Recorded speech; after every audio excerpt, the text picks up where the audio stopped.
நான் பார்த்த கேமை பத்தி ரிவ்யூ பண்றதுக்கு எனக்கு எல்லா ரைட்ஸும் இருக்கு.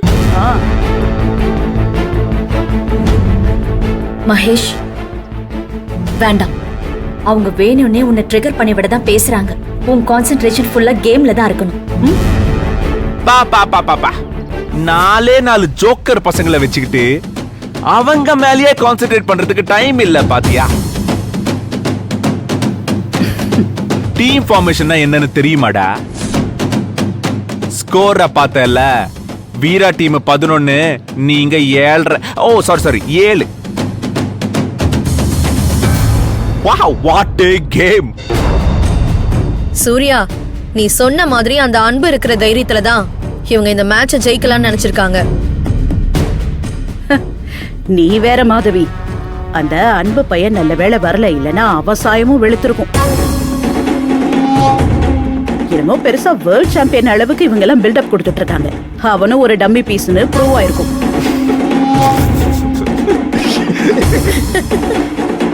நேரடியா மோத தைரியம் இல்லாதவன் தான் டம்மி. அன்பு வரதான் போறான், அப்ப தெரியும் யாரு டம்மின்னு. அப்போ அந்த அன்பு இல்லாம நீயும் உன் டீமும் டம்மின்னு ஒத்துக்கிறியா?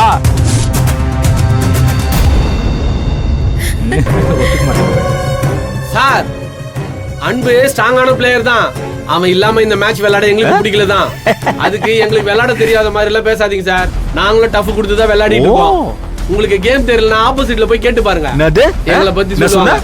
யாருக்குடா கேம் தெரியாது?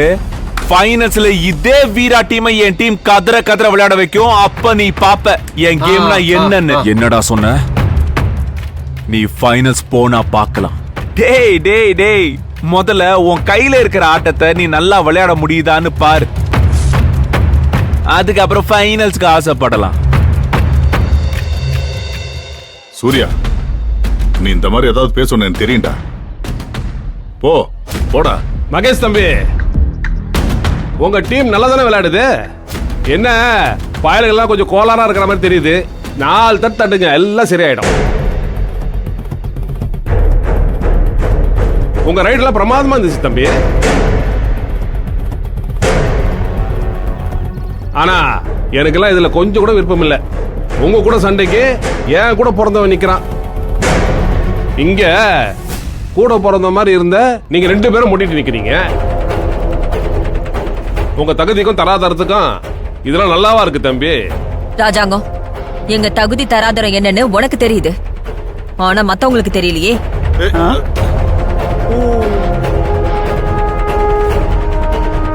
என்னமோ அவங்கதான் உலகத்திலேயே ஒசந்த ராஜ பரம்பரை மாதிரில பேசிட்டு இருக்காங்க. சொன்னாலும் சொல்லாட்டியும் நாங்க ராஜ பரம்பரை தான். இப்ப மட்டும் என்ன குறைச்சல்? பொடி நடையா போனா 1/2 கிலோமீட்டர்ல எங்க ஊர் வந்துரும். கேட்டு பார்க்க சொல்லி எல்லார்கிட்டயும், அப்ப தெரியும் எங்களை பத்தி. இந்த ஈகோ, அதனாலதான் எல்லா பிரச்சனையும் இப்போ. ஹலோ எக்ஸ்கியூஸ் மீ, அந்த ஈகோ 2 பக்கமும் இருக்கு.